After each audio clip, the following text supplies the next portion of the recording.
What's crack-a-lackin', everybody? Mighty smart guy, Matt Zapala here. Hailing to you from Dallas, Texas, and in studio with me today, my boy, my trainer, Milton Alvarez, here in episode 30, man. 30 episodes already. 30, man. All right. On this episode, we have a very interesting show today. Our biggest video from last week, number one video for us. In less than 24 hours, we released a short clip. 60,000 views. We generally get about 2,000 to 3,000 views in 24 hours. It's got 60,000 views in less than 24 hours. You're mentioning on my IG, it's how many views on IG for the clip we had? On the Millionaire Goals podcast, we have over 643,000 views so far. 643,000 views. 643,000, almost at a million. Because that was our reaction to the movie Sound of Freedom. Correct, yes. Which is a human trafficking and child trafficking movie, which profiles the success of Ballard, Tim Ballard. His role as a former law enforcement agent went to full-blown into rescuing children. And of course, Jim Caviezel playing his role as an undercover agent. And only 2,600 theaters in the country released it. We were in the Bahamas a couple weeks ago, and Patrick, David, and I were able to catch it on Saturday. So the only movie theater in the Bahamas that is actually carrying this movie. And so I've actually been connected to this world from an observation standpoint because I support the work of fighting human trafficking.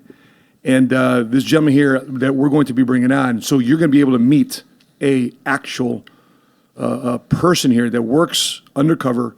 He works in a team to gather information, documentation, so therefore the police can do the job of arresting human traffickers across the country. So we're going to be meeting him at the top of the hour, so make sure you stay posted here. Also, we're going to be discussing the downside of being a lazy parent, okay? Downside of being a lazy parent. So if you didn't think that being a parent was tough enough, because opposite is like, I got so much things that's coming against me as a parent. Well, here's the big problem in America today, which is lazy parents.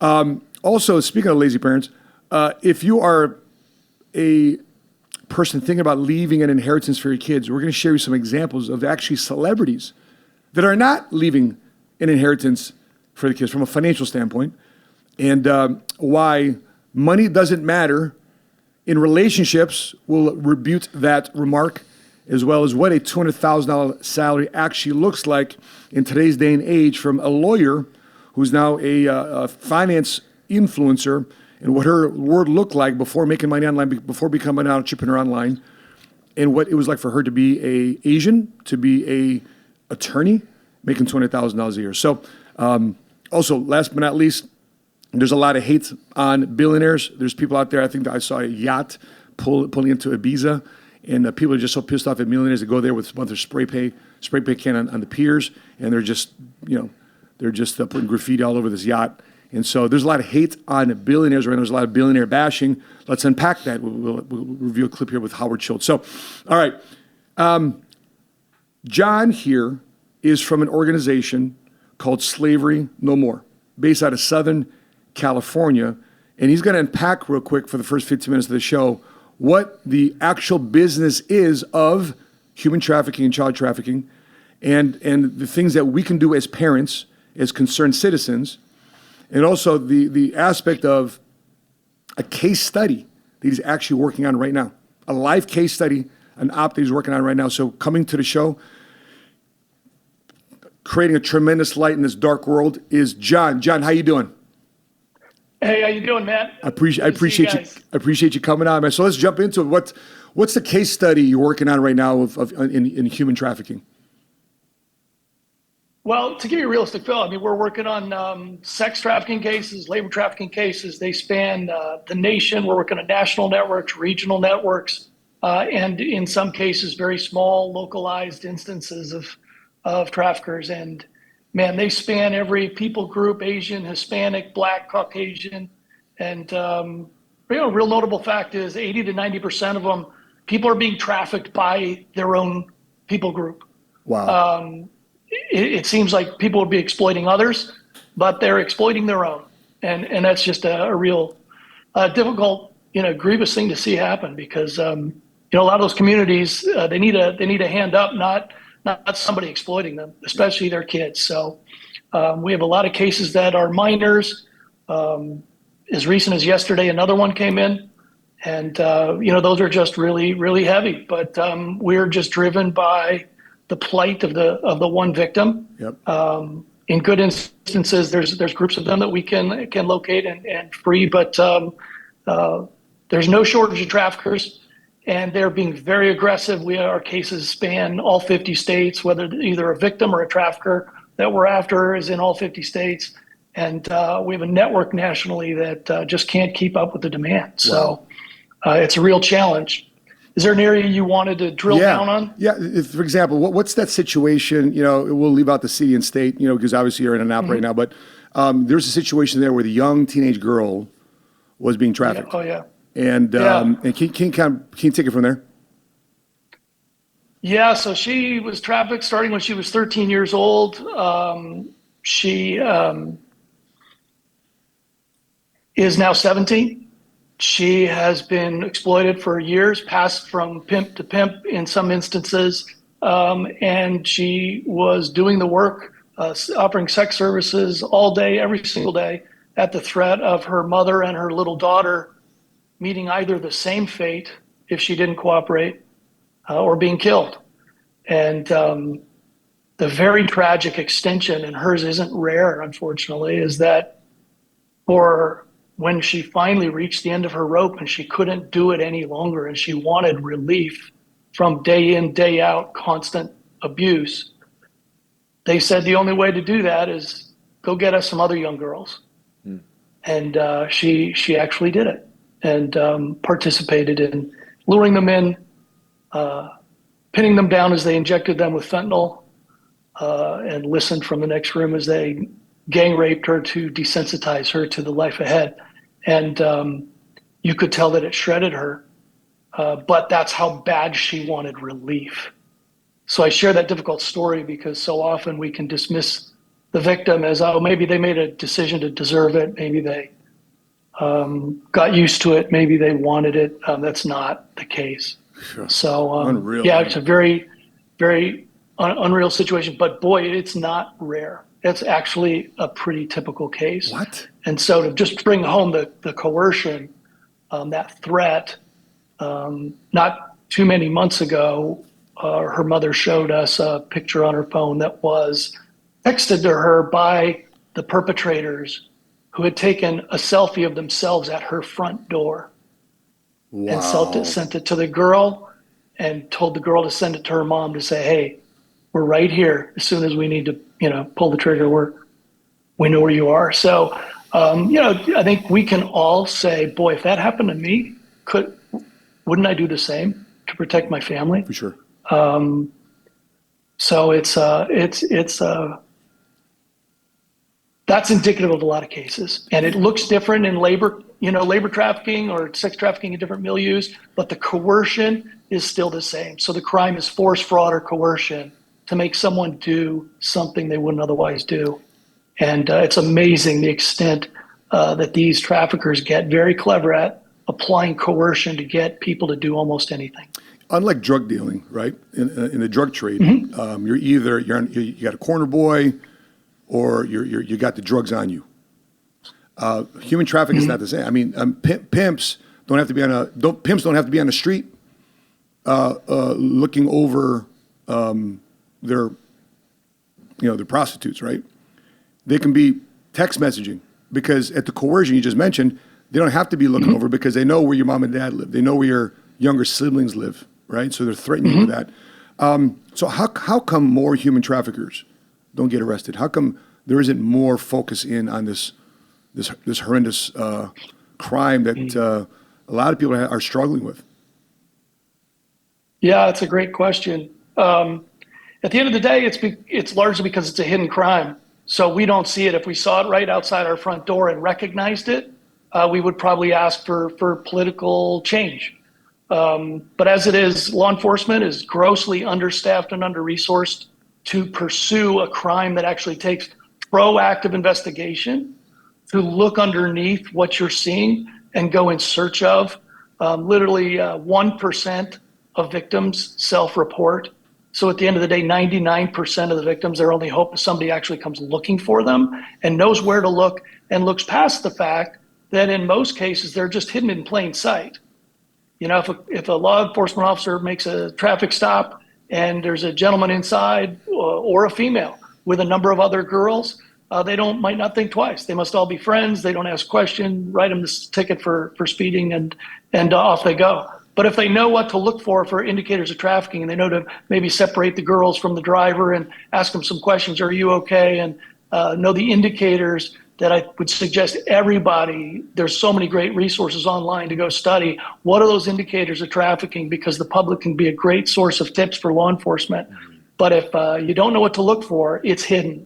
And if it's hidden, a district attorney, a mayor, they don't have any motivation to go uncover it. That increases their crime stats in their city, makes them look bad in some cases, right? So it's better to just leave it alone.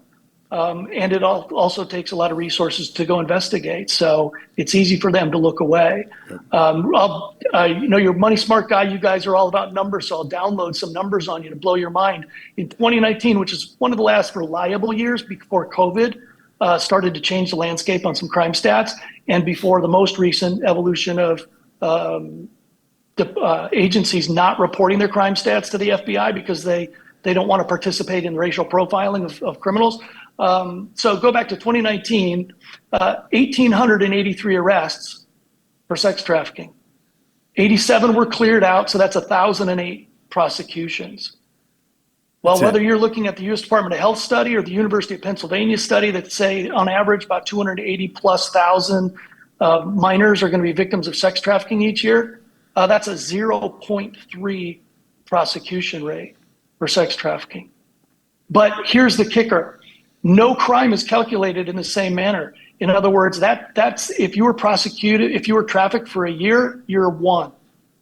But they're trafficked all day, every day, right? So if you took the actual number of the instance of the crime, the actual number of the times that a trafficker forces a young person, a girl or boy, to have sex against their will, the actual prosecution rate is about 0.0005%.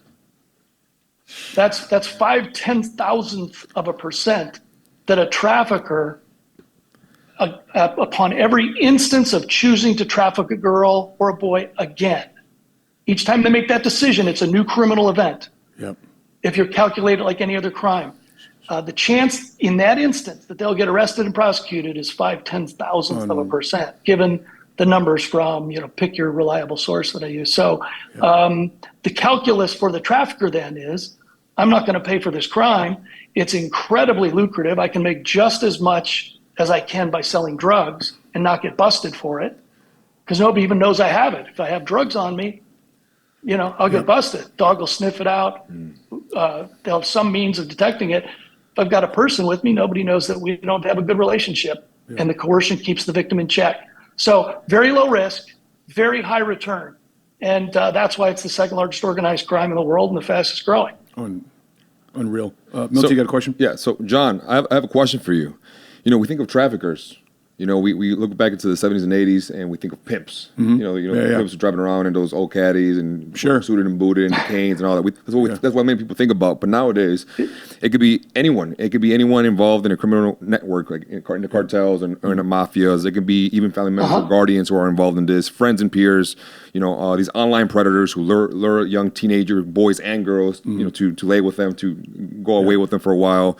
It could even be corrupt officials. So my question to you is, knowing that there's now a broad span of who can be involved, how do we go about identifying the individuals who are actually involved in recruiting children, young girls, young men for sex trafficking? Yeah, that too is a great question, and it's multifaceted. So, we're worked a case recently, and it is ongoing with minors who've been brought across the border, so they're very vulnerable. Nobody's looking for them, and they're working at a commercial bakery, working at a linen processing facility around heavy machinery, working in all manner of milieus. People might think of, the picking agriculture, out in a field, picking produce. Well, no, they're in actually businesses, and from hospitality to restaurants to nail salons to, again, manufacturing facilities, service facilities, selling things on the street, door-to-door sales. So here's the point. They're in every milieu where a quote-unquote business person wants cheap labor.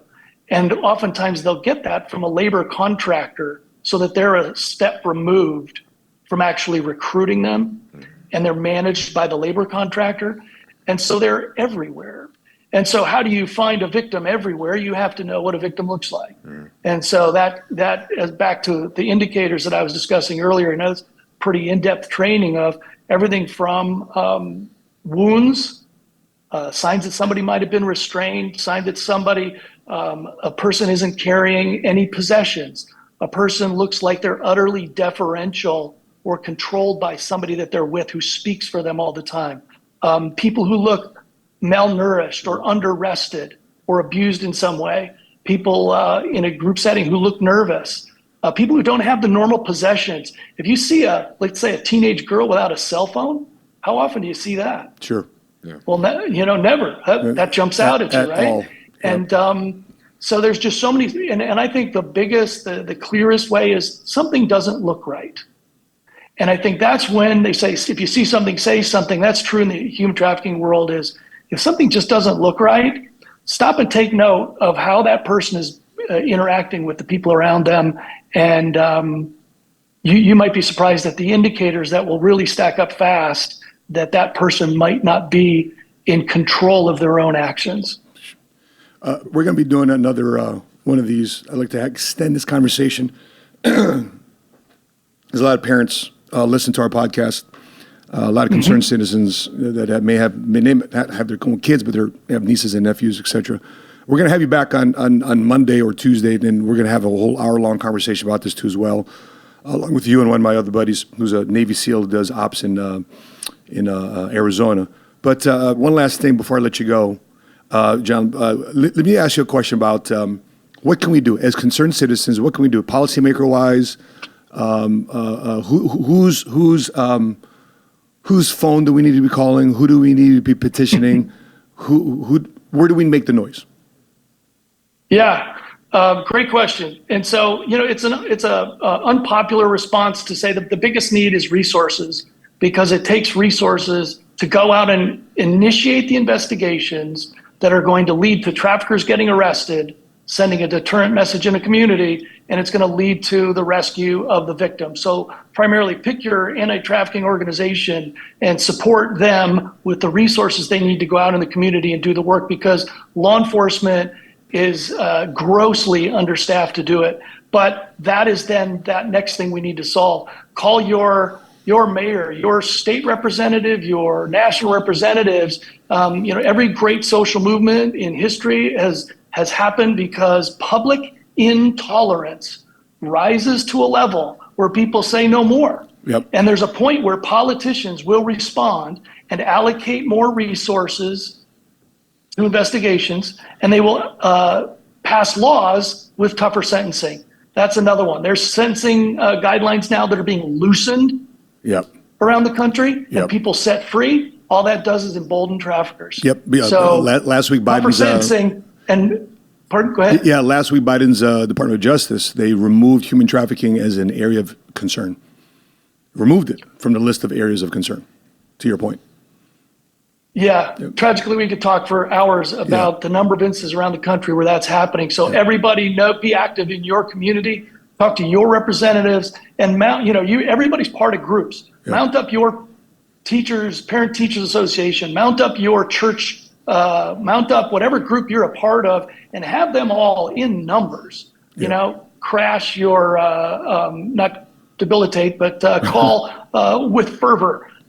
Email, call your representatives and let them know that you actually do care about this. Yep. And if we can get a groundswell of public discontent to rise, then they'll start allocating the right resources, change the laws, and send a deterrent message to bad guys. So, all you have to do is stare one victim in the eyes, and that haunting thing will never leave you, and you will not be able to disengage. So I encourage everybody to get involved before it actually becomes something that impacts you directly.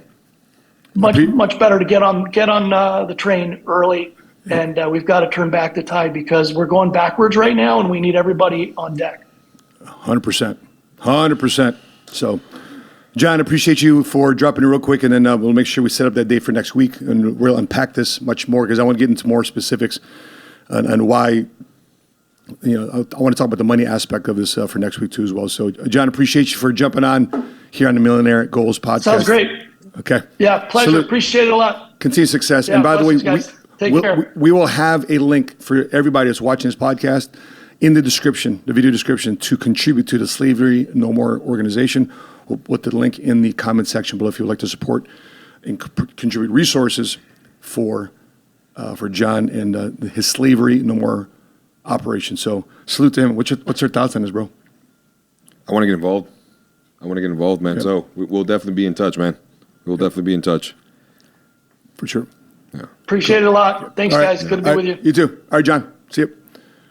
Cool. So, man, the moment I keep bringing this up, just as a dad, it just unsettles me. And speaking of pissed off dads, let's take a look at this clip of this pissed off dad actually sharing what everybody else is thinking. Let's take a look at this. How the f*** am I the only one pissed off at this? All of you, conservatives, liberals, I want everybody to look at this photograph. It's historical. Don't look away. Do you see this child, 6, 7 years old? And do you see this? And do you see this this adult who walks by and allows these children to see this? If I was walking past the school on the other side of the street and I had to scratch my balls because I had an itch with my pants on, I'd be in jail and I'd have a stamp as a pedophile. How the are any of you, straight, black, white, gay, or any indifference, whatever the you are as a human being in society, you look away from that, or you don't do anything about this. And that's where the tolerance aspect of the mindset was going on in our society. They're tolerance. It's to me, it's such an annoying word now. I totally get tolerance, but there's a point where you can tolerate things, allow things, but the moment it crosses that line of right and wrong, why do you still tolerate it? Why do you still let it go? Thoughts? It's a tough topic, man. I see a lot of kids nowadays getting overly sexualized, being exposed to things that they shouldn't be exposed to sure. until up in a certain age they understand what they're being exposed to. And the fear for me is bringing kids. Now I understand why a lot of people are saying, I don't want any kids now. I don't want to bring kids into this world. I understand. And now that I look into the future, 5-10 years from now, thinking of what I see on the news, what I see on TikTok, on Instagram, in these videos, it's scary. Because now you're over-sexualizing a child at such a young age. A lot of people are trying to normalize it, or as you say, tolerate it. But I feel like that's a massive open door for people who are actual pedophiles, for people who are looking to lure kids into a certain area to take advantage of them. So what ends up happening? It's a gateway. It's a gateway. So what ends up happening now? These kids end up getting assaulted. These kids end up getting molested at a very young age. Me, myself, I was a victim of being molested at a very young age for multiple years by multiple people. And when you grow up in that area, you don't know what's going on. It's a feel-good feeling, but you don't know what's going on. So now you become an adult, and now because since you've been sexualized from such a young age, now your concept of what love is, of what sex is, of what true intimacy is, it becomes completely distorted. And now, in order for you to hold a relationship down the proper way and approach a relationship, whether you're a man or a woman, it becomes extremely difficult. So now you have to go through the process of trying to break down on what a relationship is, what is intimacy, why is sex so important, why should you avoid sex with multiple people, and why is it such a private thing for adults to do and not expose it to their kids. It's a generation where right now we're exposing these kids to something they should not be exposed to, man. Yeah, and the thing is, the purpose of the show, purpose of our podcast, I mean, the vision of it is to make sure you start thinking like a millionaire, strategize like a millionaire, so therefore you can become a first generation cash flow millionaire. And it's just not for you going on the yachts and flying the private jets and having luxury items. No, you want to become a millionaire because you want to improve and protect the quality of life for your family, period. And if you're able to create the resources to do so, I'm thinking right now, thank goodness I have my kids in a gated community, in a guarded gated community, or in a private school where we're around values and principles that we believe in.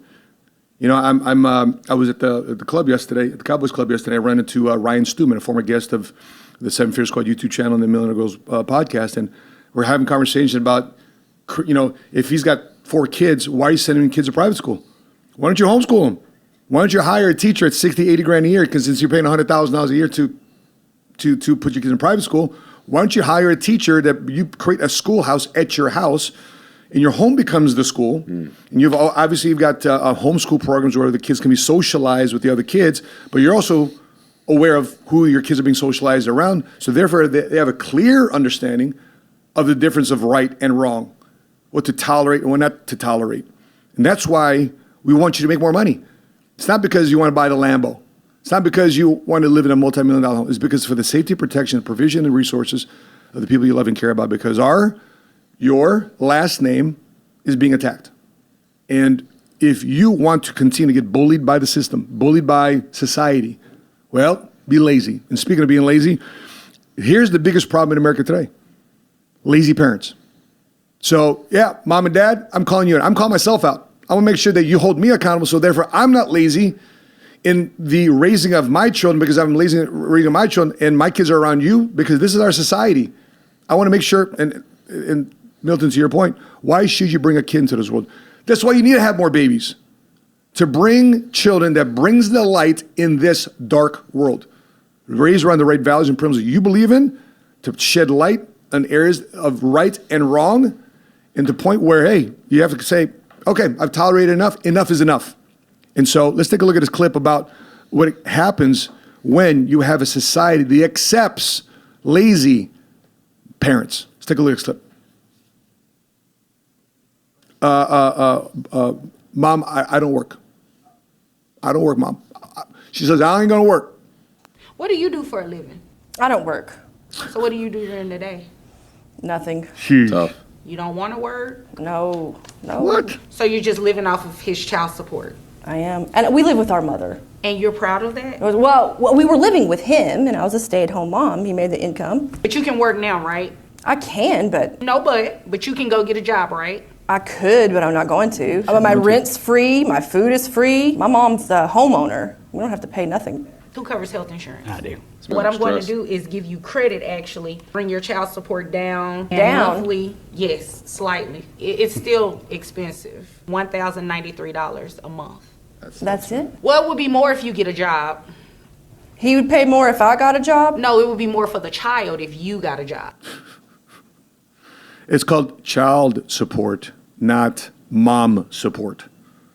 So, some of you guys are thinking, well, why is values and principles so daggone important? That's why. 'Cause maybe this guy lowered his standards where he wasn't around the right men. But by the way, I'm not. Let me address the dad real quick. The husband, the former husband, apparently, and the dad, because maybe you weren't around dads who had the right values and principles. And by the way, I'm guilty of this too as well. If you guys don't know my story, I've got 2 different baby mamas, three kids. Love the children, raised the children. I was a residential parent of all 3 kids. Okay, but the thing is, if you're not raised around those right men, that's going to raise around the right values and principles. Because I was just unaware. You end up with a woman like that, and she's going to drain you for everything. And what's worse, she's feeding that language and that example to your child. Milton, what's your thoughts? You need to be able to build yourself up. I think that's the biggest thing. Which Yeah. many of us are looking for that someone to fill that void within us. You know, we grew up in a dysfunctional household and we don't know what a healthy relationship is. So we find something that mimics or mirrors exactly what we experience from a very young age. Which is why, again, creating a healthy household for your children is a very, very important thing, but also for yourself, investing into your personal emotional intelligence, investing into understanding what your ants are, your automatic negative thoughts, and how to attack those, understanding, how it is you move, how it is you function, why you react to certain things, what your basic human needs are as a human being, emotionally and mentally. Spending a little bit more time and investing a little bit more time into yourself than going out on the streets and trying to find the right one. And again, we spoke about this last week, for the young men watching this or who are going to be watching this, instead of trying to impress the girl or trying to impress women on the streets and by buying all these fancy clothes and cars and trying to stun on social media, invest that money into a counselor. Invest that money into trying to build yourself up as a human being so you can attract A1 people into your life. And so that way you can stop attracting women who are going to do the same or if not worse than these kind of women do. I'm not saying all women, because some men also give the women the short end of the stick. But in this case, we're talking about a woman who's taking advantage of a man who he may have had his flaws, who may have had his downfalls, but at the same time, he's meeting the requirements that he's supposed to by paying his child support. But this woman is not stepping up to the plate and being the mother and the provider that she needs to be, as well as fathers on this hand. And to the dad that's in this clip, man, I totally get your situation. I totally understand, man. I empathize. But we got to do better. Yeah. Now, to the woman in this clip, okay? Where do you think she learned that language? Where do you think she learned, I'm not going to work? Mom. Yeah, exactly. Mom. So it's just not lazy parents, it's also lazy grandparents. Yeah. So we're all on notice. And so the last thing I want to do is be that person in my family's lineage that was lazy. Remember that movie Apocalypto? Oh, man. I love that movie. It's your cousins, right? Ecuador. So if you ever watch that movie, Apocalypto, maybe I can jump on here and just, if you guys don't remember, what year was that? What movie, Apocalypto? Oh, no, but it was a good movie, man. Apocalypto, 2006. Okay. Oh, shit. 2006 film. If you want to take a look at my screen here, this is this guy right here. Okay. And so the movie opens up where they're all sleeping, and a enemy tribe is ready to attack. Yeah. And they catch these guys sleeping. Their guard is asleep, right? So anyway, I don't want to spoil the movie, but if you haven't checked it out, make sure you check it. And by the way, the movie was done in Mayan, correct? I mean, they spoke Mayan in that movie, which is great. So subtitles. So these guys were attacking that tribe. So this guy here, you learn to hate. Yeah, in the movie. And I think this guy is also in the Sound of Freedom movie too. It may not be that guy, but the guy here that he's facing. Okay, one of these guys is in that movie Sound of Freedom. Anyway, he was in the movie Sound of Freedom. He was the one that bought the little girl. But this guy here, right, this young guy, he gets away from these guys, and obviously he's the hero in this movie. And he goes back to them because they're about to jump over the cliff. Mm-hmm. He says, "Yeah, here you go. This is my forest. Yeah, I hunted here. My father hunted here. My grandfather hunted, and guess what? My son is going to hunt here." What is he talking about? He's proud of his lineage. Yeah, pride in his last name. Right? Do we get that today? For those of you watching this live, you're watching the replay. Do you know your grandparents' name? And if you do you know your great grandparents' name? If you do you know your great grandparents' name? If you do you know your great grandparents' name? It's my job. I've decided to take on that mantle as a Sapala to make sure that my children, the reason why we're doing these podcasts, the reason why we're doing these videos, because I want in 2100 to have my great-great-grandkids to see what great-great-grandpa Matt was doing, what he looked like, what he sounded like, what issues he was going through, what he was addressing, because I want them to see that their great-great-grandfather, the Sapala last name, their lineage, their great-great-grandfather was a leader. And there's no greater title to me outside of entrepreneur, outside of dad. The great title I want to live up to is the word leader. I want to be able to lead my family. And so if you're not a leader, guess what happens? You tolerate stuff. The kids bully you. The kids rule you. The schools bully and rule you. And so the moment I got involved in the money business, I started observing, what do rich people do? And you think that their kids just live on trust funds and blah, blah, blah, blah. Well, here's an article of celebrities that will not be leaving a financial inheritance to the kids. So let's take a look at this real quick clip before we go into the news article. Let's take a look at what Steve Harvey said about his kids, about his money, his success, his wealth, but what he's not leaving to his kids. Let's check this out. I told my kids the other day, I said, let me explain something to y'all. If something happened to me and mama, I want you all to understand, y'all gonna be around the casket crying because I'm not leaving you everything. I'm just not. I'm gonna spend 85% of my income on me and your mama. You're right. Yeah. Right. I'm gonna leave about 5-10%. That's it. The rest of the money, me and your mama going somewhere. We can, Dad, we can't go on vacation. No, I want to be just with your mother. Well, here's it's the cool. thing that people don't understand about children. It is not what you leave to them that makes them great. It's what you leave in them.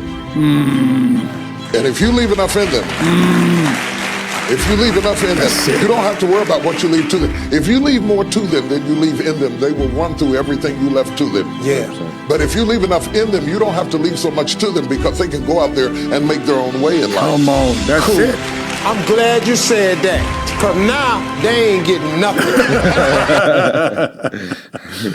How many of you guys want to leave a financial inheritance to your kids? And by the way, an inheritance means more also than money. But with that being said, too, I think financial component is also important because one of the greatest ways to divide siblings for the rest of their lives is after mom and dad's funeral.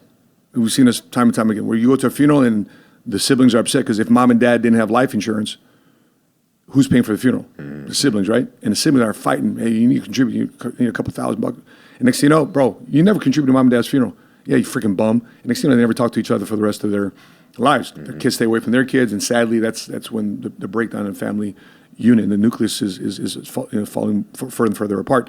In greatest ways, we solve that as insurance folks, is final expense insurance. But what are your thoughts here? You know, you got a vision of your family. Right? Milton, as a single man, I've got a will and a trust set up. I'm leaving. By the way, just to let you guys know, I'm leaving my kids deca millions. I am leaving my kids deca millions. Now, whether or not they get it, that's a different story. But I'm leaving behind my lineage, the Sapala diaspora, my money that I built through my generation, through my lifetime, because I want to fund and finance their dreams, their goals, if they're willing to play and align with the values and principles that I set forth as a Sapala, as a citizen of the United States, and to contribute to our society. So what are you thinking? I just want to ask you a question. You're speaking about life insurance, and I'm curious about this because I'm also curious for myself. Now, is there a program that you guys have or are open to the idea of creating where you create a policy for your parent, for a child, or for anyone who wants to open a policy, whether it's an IU, an annuity, or whatever the case may be, that if and when, you knock on wood, it doesn't happen, the parent, the mom, the dad, the uncle, the aunt, the friend, whoever ends up passing away, right? And then they leave behind a lump sum of money to XYZ person. Yeah. Is there like a post experience that they get, like, all right, look, we're our condolences for your loss. This is what's yours. But now here's a program that we want to involve you in, so that way we can teach you on how to be financially smart with the money that you have, instead of just some people that they're happy when mom and dad pass away because they get the money, they get the trust, they get Can't the wait funds. for mom and dad. Pull that damn plug. Exactly. And what ends up happening within a couple of weeks, couple of months, some people in a couple of days, they run through that money and now they're broke as hell. They're in a drug problem, they're suffering, they're struggling because they don't know how to manage their money. Is that something you guys do, where you guys actually create programs for people to teach people how to manage the money that they receive after, unfortunately, one of their loved ones passes away? Yeah, so that's the education portion of while mom and dad are still alive. And also the establishment of a will and a trust. The will is the last dying wishes. The trust is how you're going to distribute the money that's inside the trust. So what happens is you create a beneficiary being the trust, right? So it goes into a irrevocable life insurance trust or revocable, whatever, AB trust. You set that up. And then from the trust dictates how they're going to get educated to get the money that's inside the trust. Right? So for example, my kids, they'll get a splash of cash when something happens to me, okay? But there's still a ton of money inside the trust. Yeah. Okay. Now, if they want to get money from the trust, or any family member that's inside the Sapala last name in our generation, okay. By the way, spouses, they don't get access to our trust. You marry somebody, you divorce them, good. You're not getting money into the trust. So ex-spouses have zero money to the trust. It goes to the kids. So I don't want my kids marrying somebody, and I'm gonna marry because they have access to a trust fund, right? But if they divorce, they can't come back and in a court say, "Hey, I've got access to my trust." No, bro, you ain't got shit. You ain't got nothing. Okay. So therefore, the kids know if I'm a bum, I'm gonna get nothing from the trust. If I do nothing, like this lady right here in a clip, she's getting nothing from kids are going to do nothing from it. But if they have a job, if they're a contributing member of society, and the trust officer who you assign, the trustee and the executive of the trust, and they get paid a salary to do that once a year. That's why you have these banks. You don't go to Chase Bank. You go to these, Dallas Bank and Trust. Those banks, because the banks serve as a trust officer. They get money from the trust fund. So the trust officer shares. Okay, if you want to get the money, you got to educate yourself here. You got to go to this school. It's just, access to this program, whatever you decide while you're living that they go through to get the money to the fund. That's how you go about doing that, and it's built so it's flexible based on the current education that's available during that generation, because it's obviously going to be different from mine. Yeah. Because who knows down the road, some form of crypto or an NFT or something like that is going to be available outside of just paper assets, some form of digital currency, some digital asset, digital real estate, digital property, some form of IP. I want them to have the financial flexibility to go about and acquiring that, but they got to get educated and surround themselves with the right people. And also in my trust, I want them to also have the first couple deals with somebody they split that's a mentor to them. Yeah. So they're not going into a deal all 100% by themselves trying to make. I want them to go through the first 3, 4, 5 deals and whatever they do, business, real estate, whatever opportunities and endeavors, funny movies, whatever the case may be. I want them to go through somebody that's been there, done that. I have a checklist of the people that you would partner with, values and principles and experience. Because sometimes people, like this 120-year-old kid says, I'm going to create for your social media, and you're going to create leads for your business. Great. How many business have you done for? No, you'll be my first one. So no, you're not going to, I'm not going to pay you nothing. You're not charging me either. You're going to experiment with me. Yeah. Right? So I don't want my kids doing business experiment. Yeah. Correct. So I had no idea. Like, that's, to me, that was Chinese. But if someone asked me around my age, or someone who is a little bit younger than I am, or who has no knowledge on, where to put their money in, I would usually go to these 5 places, and maybe you can sharpen it and validate it, or be like, no, that's completely stupid. So usually I would say these are the 5 places where Milton puts his money in for now. Yep. It's number 1, it's a checking account to be able to pay myself and also take care of my expenses. Number 2, an emergency savings for a rainy day, rainy month, rainy year. Number 3, an opportunity savings account for opportunities to invest and buy in during these times. Number 4, a life insurance policy. Right now, all my money's in an IUL. And then the 5th one, a Roth IRA. Right now, I have 8 credit cards. Most of them are cashback rewards, and I have 1 business credit card with no limit, which is kind of nice. Gotcha. That's the one you told me about. Thanks for putting That's me right. on. We went in travel. Thanks for putting me on. And for the credit cards, I use them all up to at least a 30%, 10 to 30%, and within 15 to 30 days, I try to pay them off. You're talking about the utilization. Yeah, exactly. Okay. For all 8 credit cards, I dabble. I dabble into all of them, 10, 15, 20%, and then within 15 to 30 days, I pay them off, and then I get to accumulate the rewards, accumulate the cash, either pay myself or just use that money to pay the credit cards off themselves. Yeah. Now, is that something that's a good way to start? I love it. And by the way, for those Dave Ramsey, Susie Orman bugs out there, this is the exact way you use credit cards. You don't use credit cards to fund and finance a lifestyle that you can't afford. Yeah. So instead of paying with a debit card, right? Remember when I told you about the Amex card? I said, bro, it's a charge card. It's not a credit card. Yeah. You got to pay it off every 30 days. Yeah. So the Amex card, so Milton, because we went to Denver, and then we hung out at the Centurion Club. And so you were my guest, right? And so how do I get access to this club? Well, there you go. All right. Look at this bad boy. Want to show our plastic? Look at this bad boy. That's it, baby. And it's heavy too. Yeah. So we got them. So we got the 2 platinums, right? We got our cards here. By the way, this is the new age flex. Yeah. It's not cash. I used to carry cash all the time. But when you're looking at credit cards, you're right. You got some for personal. I've got credit cards here for hotels, Marriott Bonvoy, Hilton, etc. But anyway, this conversation I constantly have with the kids, and so this is something that you leave to them, in them, right? Let's take a look at some other celebrities here. If you can share my screen, Jordan, please. Gene Simmons, AC/DC, right? It says every day the kids should be forced to get out of bed and go to work and make their own way. So the kids aren't getting an inheritance, okay? Gene Simmons, celebrity not leaving things behind. Okay, James Bond, inheritance. He says inheritance is quite distasteful. He's got an adult daughter from his first marriage. He's got a young daughter. He goes, my philosophy is to get rid of it or give it away before you go. Okay, philosophy. Okay, I probably don't agree with that because I believe that you should leave some form of financial inheritance behind, right? Now, again, it's a different of how they get that money. So you leave something behind because what is saying in Proverbs? It's our responsibility to leave an inheritance for your children and your children's children. Otherwise, it'd been better you weren't born, right? So it's a combination of wisdom, intelligence, inheritance, wisdom, inheritance, and also a financial inheritance. Because if you don't leave a financial inheritance behind in this day and age, guess what you leave behind? Debt. Yeah. You leave behind a bad financial inheritance, and that's what you leave to them and in them. The last memory of you is like, we couldn't pay the damn funeral. We had to do a damn GoFundMe. You don't want that you don't want to go out that like that. How do you respond to the pushback that people would give you saying, what about the people, the men, the parents, especially the men in third world countries who weren't exposed to this type of knowledge, who have no type of electricity, no electronics, no access to the web?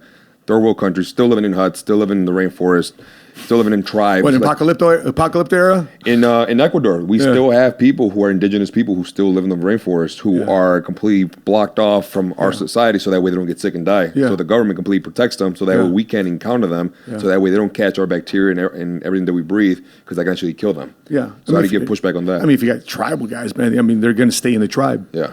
So they're not coming into the postmodern world. So they're going to leave behind farms. They're going to leave behind, their ability, techniques on how to hunt, where to fish. They're going to leave that behind. Their wheat and corn somewhere else. But for me in the Philippines, third world country too as well.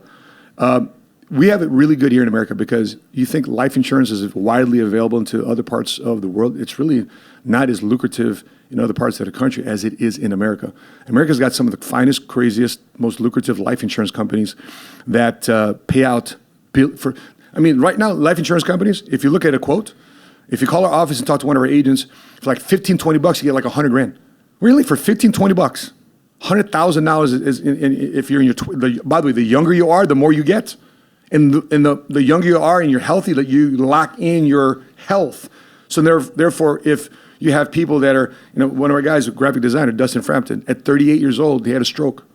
It's the weirdest thing. More people today younger, and some of them may have gotten it because of COVID, vaccine. Yeah.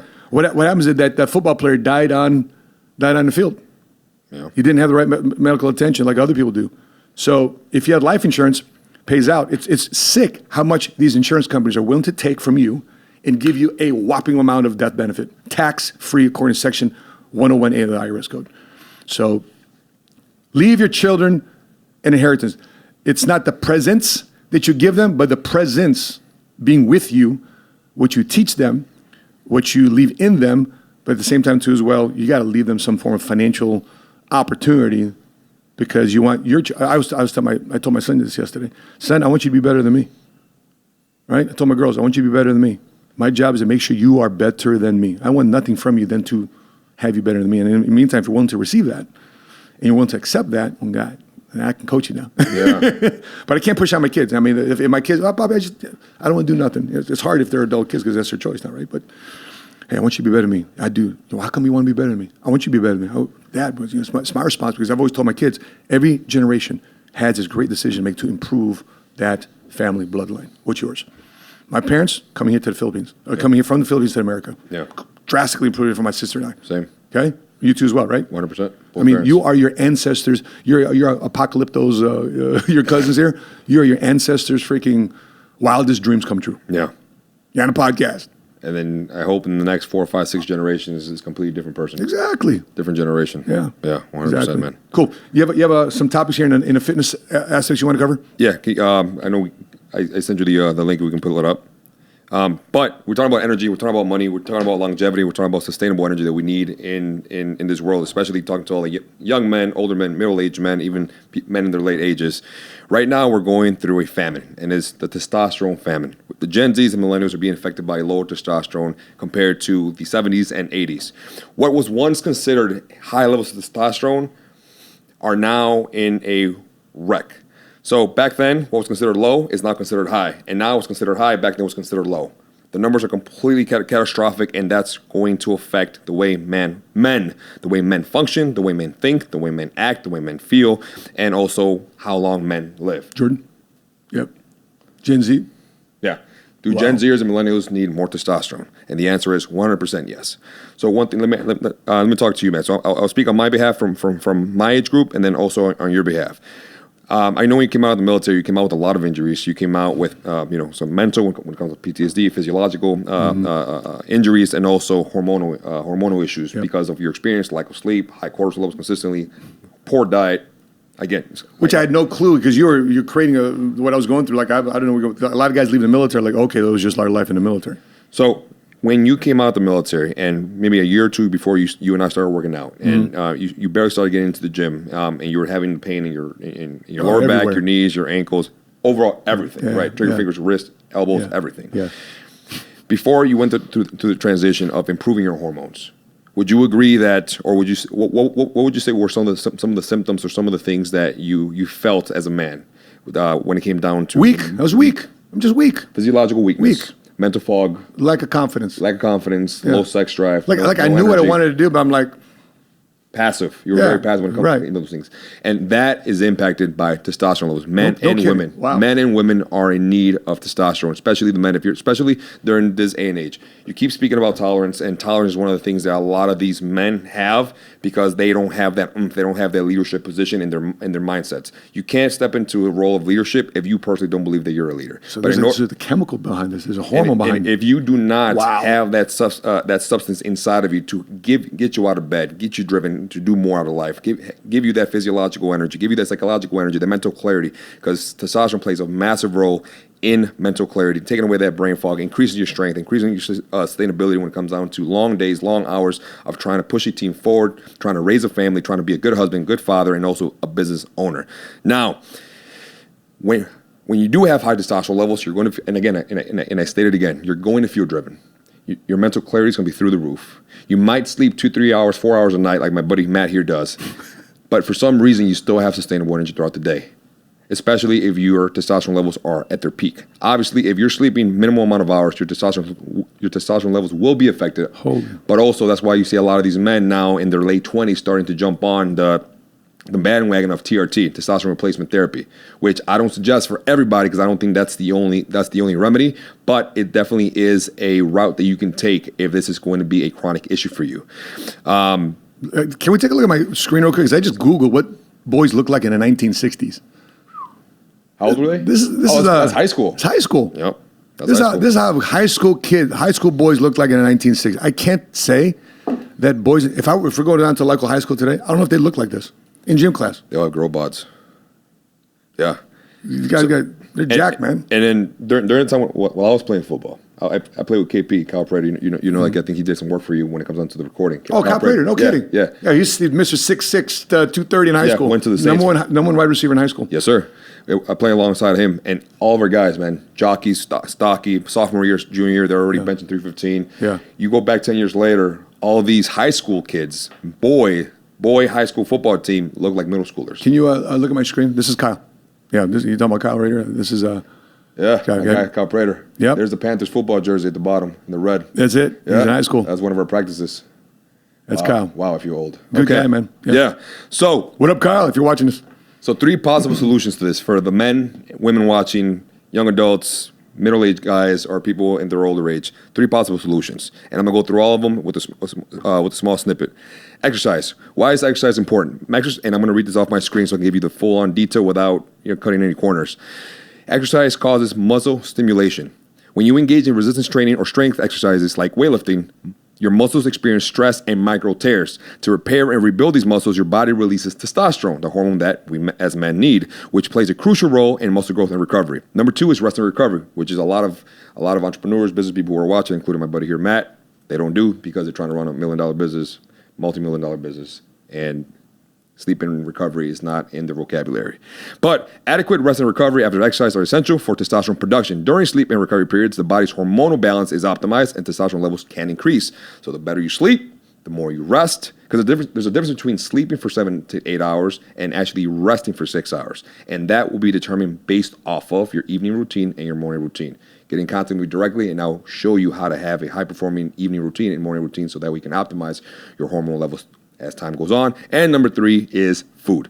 Eating a diet rich in colorful antioxidant-rich fruits and vegetables is great for overall health. But one of the best diets that's pretty wholesome, when it comes down to the broad spectrum, is the Mediterranean diet. Mediterranean diet is very heavy on the healthy fats and vegetables that will help give you the omega fatty acids that you need, which also help you with your hormones as a man. Exercise, rest, recovery, and foods. Those are the best solutions that you can, as a man, can have, can consume, can do, practical solutions that will help you with your hormone levels. Anything that's beyond that, that causes chronic issues when it comes down to your hormone levels, when you go get your blood work, I definitely suggest seeking medical attention or going to a specialist that can help you with your TRT journey for sure. Outstanding. Listen, can we look at this screen here real quick? So I'm just looking at least obese countries in the world. First one's Cambodia. Cambodia. By the way, I'm not so sure if this is in order, but let's just look at these just in general. Least obese countries in Cambodia, Nepal, Burkina Faso, Niger, Bangladesh, Republic of Malawi, Burundi. Percentage of obese adult males, 2%. So help me understand the ratio of less fat and obesity. Will that lead to higher testosterone? Having lower adipose tissue in your body, having lower visceral fat and fat overall in your body will help you have higher testosterone levels. But that plays on. Here's the thing: when people think, "Oh, this man's obese," it's not just the food you're consuming; it's the lifestyle that you have, the movements that you do, you don't do. Here's the thing: there's been people who've been going to the gym in and out for years and years and years, not understanding that 90%. I'm not exaggerating with this percentage. For all you social media, Instagram, fitness gurus out there who are going to combat me on this, 90% of your success when it comes down to having a healthy body comes from your diet. You cannot outwork a bad diet. But the second best thing or biggest thing I would say that tops the food is your rest and recovery. You can eat great. You can work out like a freaking track star, like a triathlon, like a bodybuilder, like an athlete. But if your rest and your recovery is lacking, you're not going to allow your body to recover from all the damage you're causing it. And over time, your stress levels are going to be through the roof, and they're going to be consistently fluctuating up and down, which have a massive impact in your hormone levels. It's a formula, guys. Exercise, rest, recovery, and food. That's a formula that you combine and put together strategically based off of your lifestyle. I'm not saying that you need to literally stick to it strictly, because I understand we have lives, people have children, people have wives, people have lives that they need to be able to execute on a daily basis. But if you take that formula and at least follow it to a good 70, 80%, you will see massive results. And as a man who's in a relationship, engaged, or married, you're going to live a sustainable, great life when it comes down to your sex life. And a happy wife equals a happy life. That's right. And happy king, happy kingdom. Take care. Who's part of the kingdom? My queen, my wife. Take care of your penis health, guys. It's really important.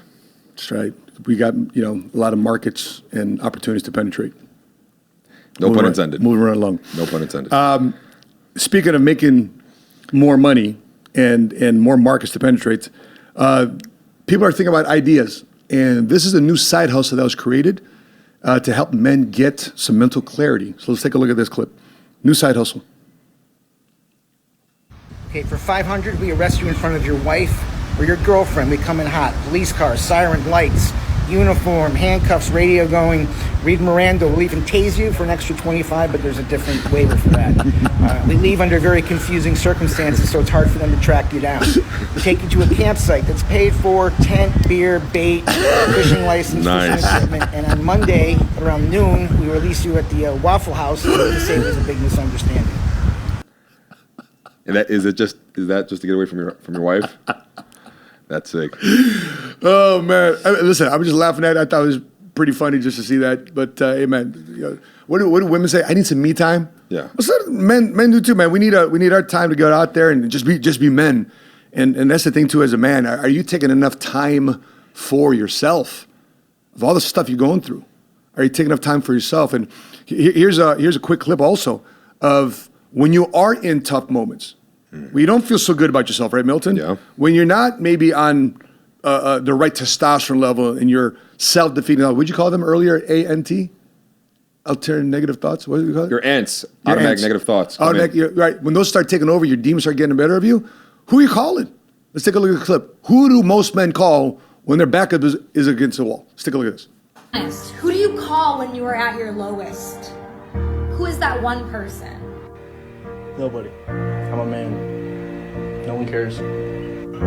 Not a single soul. Nobody. No one. Because I'm all alone. I think I speak for a lot of people when I say I don't call anyone. Nobody. I'm a guy. Nobody gives a shit. Speaking for the guys when I say this, literally no one. Do y'all call someone? Nobody. Just nobody. No one to talk to. So nobody. You guys. No one. I'm a man. No one cares. No one. Not a single fucking person. I wouldn't call anyone. I wouldn't turn to a single person on this earth because they don't care. They will just find a way to use it against me one day. You know, it was crazy about this in the world of social media, cell phones, text messages, emails. We're connected, but we're not connecting. I think one of the worst places that a man can find themselves is on an island, all by themselves, dealing with their demons, and they think that nobody's there to help them, and nobody cares. Well, I want you to know, there's men out there that do care. I care.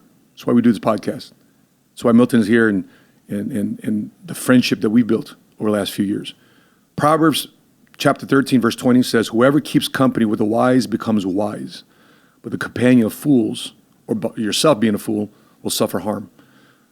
The reason why America is at where it is at today, the reason why we're not sharing ideas and coming together and banding together as citizens, as men, leading our country, leading our cities, leading our schools, is because the enemy's got us exactly where he wants us, is in isolation. And if you have that mindset that nobody cares, listen, man, that's the biggest lie. There's two fathers in the Bible. The Father, Elohim, the great I am, that's God, and the father of lies.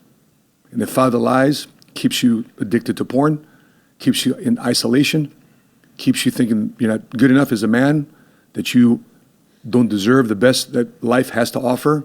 That's exactly where the father of lies wants you to think. So therefore, your purpose, your destiny, you don't do something with the life, the gifts that God has given you, you don't do anything with it. And the enemy's saying, yes, right, that's right, because I know about the lies you're about to change. That's why I'm going to confuse you and make you think less of yourself. Milton? To all the men watching this, and to also the women who have younger brothers, siblings, fiancés, spouses, uncles, dads, whoever you're close to, but for all the men watching this, it's really important to be able to have a brotherhood, a nice circle that's going to keep you accountable and that's going to help you stretch for something more than just yourself. And I know, and I actually fell into that category myself, it's where do you go to find your identity? Where do you go to figure out who you are, what you're meant for, why are you even here? Because a lot of times, Matt, we're in relationships, in previous relationships, past relationships, current relationships with women where, you know, both of you guys come from a broken household. You guys are in the middle of an argument. You spaz out. You say something inappropriate or something that could hurt her feelings. And now, in a moment of anger, in a moment of strife, she uses one of your vulnerable moments that you had with her against you in a moment of anger. It's true. And now, at that specific moment, ladies, men will shut down, and it's going to be extremely hard for them to get out of that cave, to get out of that Never hole. trust you again. The moment you do it one time, we protect our heart. The way women protect their bodies when it comes down to sex is the same way men protect their hearts. We protect our hearts very heavily. And the moment that we lose trust with that one person that we thought we could be vulnerable with, we shut down, and every woman after that gets the short end of the stick unless we can mature enough to be able to seek that help that we need or figure out how we build ourselves. So going back to the identity aspect, instead of finding your identity in women, in social circles that are going to numb you to society, numb you to your feelings, to your pain, instead of going out into the streets and trying to have a quickie in the evening, drown yourself in drugs and alcohol and things that aren't going to add value to your life, to your future life, where one day you'll look back and say, damn, I really fucked up. I shouldn't have done X, Y, Z. Or you end up with an oopsie. Now you have a kid that you need to take care of. Now you're forced to grow up and not even pay attention to you and your needs. So now you give your kids the short end of the stick. Yeah. Number one place to find your identity is in God. Look into the Word of God. I'm not saying become an extremely religious person. Build a relationship with Christ. Build a relationship with God. Amen. The moment you start seeking God, you will start understanding who you truly are in this world. And you will begin to understand what your purpose is, what your calling is, and you will be able to stand strong on 2 feet under a strong foundation so that we can keep moving forward, that no matter what comes your way, it won't derail you from where God is leading you. Find God and find a brotherhood that's going to keep you accountable. Amen to that, bro. because you talk about the single parenthood, the single home situation. The reason why a lot of men don't know how to talk to other men is because they've been talking to their mom the entire life. Yeah. And speaking of the heart issue, where do most men run to if there's not another man to talk to, and there's not another woman to talk to? A lot of us will scream for our moms. Yeah. Right? Because we go to our moms because we know our moms will never hurt us, and we can share with them that type of stuff, and they'll never use that stuff against most moms, right? Yeah, most moms. They won't use that stuff against you. Most mothers will never use the vulnerabilities of their sons to manipulate it for their advantage, but they know a girl will. So, that's why values and principles and the family unit must be built back. If there's anything to build back better in America, is build back our families, man. And guess what? That doesn't tax you. It causes an investment of time and effort on your end to build your family, to build your last name, to build that lineage. Sit down and figure out what values and principles you stand for. Tomorrow we'll be on the PBD podcast tomorrow, Thursday night. It's a live podcast from 7, 9 o'clock. And I'll be on there with Ricky Aguilar from Bakersfield, California. Obviously, PBD will be on there. I'm not sure if the Sauce Nick or Vinny will be there, but we're big on values and principles. And, when we go out, we travel as married couples, but our guys that are single, man, they honor women in different countries. They honor women in different parts of the world we travel to. John Mason, I've got so much respect for John Mason. He was one of the millionaires we created. This guy's young. He's rich. He's in shape. He's fit. He's good looking. He can dance. Yeah. But he's not. The 8 years I've known this guy, I haven't seen him with 2-3 women at a bar just getting drunk, getting sloshed. I've seen him rip a hamstring, doing a split in a club. But I'm not seeing this guy womanize people. And that's the type of men that we surround ourselves. We surround ourselves with men that value their wife, that love God, that value the wife. And obviously, we're all work in progress. We're not perfect. We're all work in progress. But just know that's the direction we're heading in. And if this podcast and my business can be used as a way for people to get on this platform, to listen to this platform of ways to better the life, increase their life, not necessarily just money. Because guess what? If you improve your values and principles and what you stand for, guess what's naturally going to improve? Your confidence, your skill set, and obviously your money. So any final thoughts, brother, before we let go? And episode 30, bro. Excited about these times. About to go into a good uncharted territory here with podcasts. No last topics or touch as far as from me coming to you guys, but it's a reach out. Yeah. Ask for help. Yep. You're not alone. I hate seeing the numbers go skyrocket when it comes down to suicide cases, especially in men. Yeah. Especially men who haven't been able to experience life, Yep. especially men who have children or who are leaving them behind. Yep. You guys aren't alone. Yep. You guys have two guys here who've been through the trenches and still have made it out because of God. And even if you don't believe, you still have two men here who will want to fight with you, pray for you, and be in your corner. Feel free to reach out, at least to me. Feel free to reach out whenever you guys are in need or just need someone to talk to. Yeah, and we're ready for the next wave and next level of spiritual warfare that's coming our way. Because once you're at the top of one level, guess what? You're going to find yourself at the bottom of the next level. And that requires a different level of strength, commitment, endurance, faith to get it to the top of the next level. So we are constantly working in progress, and just know that you're around people, you're listening to people that are constantly in a position of wanting to always recreate themselves. I pray that you choose to recreate yourself this day. So that being said, guys, if you're listening to this podcast, drop your thoughts, your comments, your questions, please put in the comment section below. And look forward to seeing you guys in the Millionaire Goals podcast next week for episode 31. Also, we're going to bring back Craig Sawman Sawyer and John here from this in terms of exposing the nastiness of what we all need to know. We can train ourselves what we need to know about human trafficking and child sex trafficking. It's got to stop. There's no tolerance for that. Protecting my kids, protecting your kids, protecting our community, protecting our future here in America. There's no being desensitized to that ever. I'm not ever going to tolerate one aspect, one breath, one thought, one blink of an eye that is okay. It's not okay. And it needs to be stopped.